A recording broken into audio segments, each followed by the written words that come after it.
നമസ്കാരം.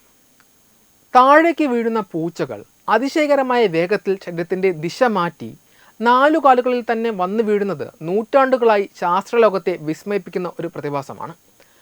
1894 പ്രശസ്ത ഫ്രഞ്ച് ശാസ്ത്രജ്ഞൻ എറ്റിയൻ ജൂൾസ് മെറെ ഹൈസ്പീഡ് ഫോട്ടോഗ്രാഫി ഉപയോഗിച്ച് ഈ പൂച്ചകളുടെ വായുവിലെ കസർത്ത് പകർത്തിയതോടെയാണ് ഫോളിംഗ് ക്യാറ്റ് പ്രോബ്ലം എന്ന പേരിൽ ഇത് ഭൗതികശാസ്ത്രത്തിലെ ഒരു പ്രധാന ചർച്ചാ വിഷയമായി മാറുന്നത്.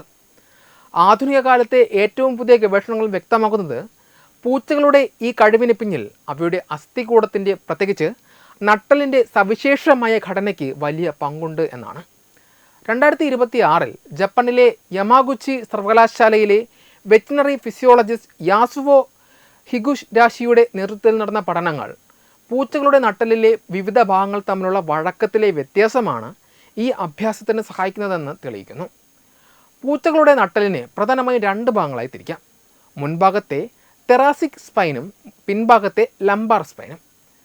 ഹിഗുരാഷിയുടെ പഠനമനുസരിച്ച് നട്ടലിൻ്റെ മുൻഭാഗം പിൻഭാഗത്തെ അപേക്ഷിച്ച് 3 മടങ്ങ് കൂടുതൽ തിരിയാനുള്ള കഴിവുള്ളതും കുറഞ്ഞ ബലം ഉപയോഗിച്ച് ചലിപ്പിക്കാനാകുന്നതുമാണ്. പൂച്ചകൾ വായുവിൽ വെച്ച് ആദ്യം തങ്ങളുടെ മുൻഭാഗം വേഗത്തിൽ തിരിക്കുകയും അതിന് പിന്നാലെ പിൻഭാഗം ചലിപ്പിക്കുകയും ചെയ്യുന്നു. ഈ ക്രമബദ്ധമായ ചലനമാണ് പൂച്ചയെ വായുവിൽ വെച്ച് ദിശ മാറ്റുവാൻ സഹായിക്കുന്നത്. പിൻഭാഗത്തെ നട്ടെല്ല് കൂടുതൽ ഉറപ്പുള്ളതും വഴക്കം കുറഞ്ഞതുമായതിനാൽ അതൊരു ലിവർ പോലെ പ്രവർത്തിക്കുകയും മുൻഭാഗത്തിന് തിരിയാനുള്ള ആധാരമായി മാറുകയും ചെയ്യും.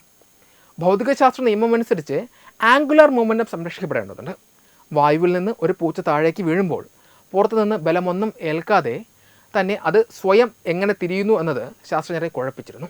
എന്നാൽ 1969 ഗണിതശാസ്ത്രപരമായി തെളിയിക്കപ്പെട്ടത് ശരീരത്തിൻ്റെ വിവിധ ഭാഗങ്ങൾ വ്യത്യസ്ത ദിശകളിലേക്ക് തിരിക്കുന്നതിലൂടെ ആകെ ആംഗുലർ മൊമെൻറ്റം 0 നിലനിർത്തിക്കൊണ്ട് തന്നെ ശരീരത്തിൻ്റെ ദിശ മാറ്റുവാൻ പൂച്ചകൾക്ക് സാധിക്കും എന്നാണ്.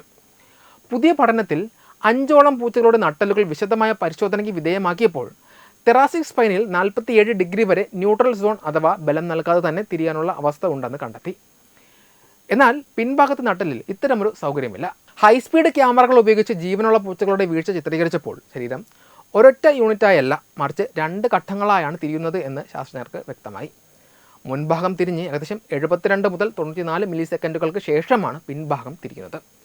മുൻഭാഗത്തിന് പിൻഭാഗത്തേക്കാൾ ഭാരം കുറവായതും കൂടുതൽ വഴക്കമുള്ള നട്ടലുള്ളതും ഈ വേഗതയേറിയ നീക്കത്തിന് സഹായിക്കും.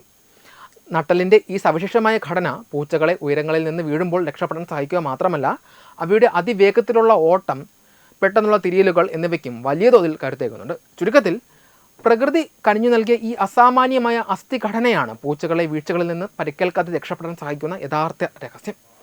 വെബ് ഡെസ്ക് തത്തുമൈ TV.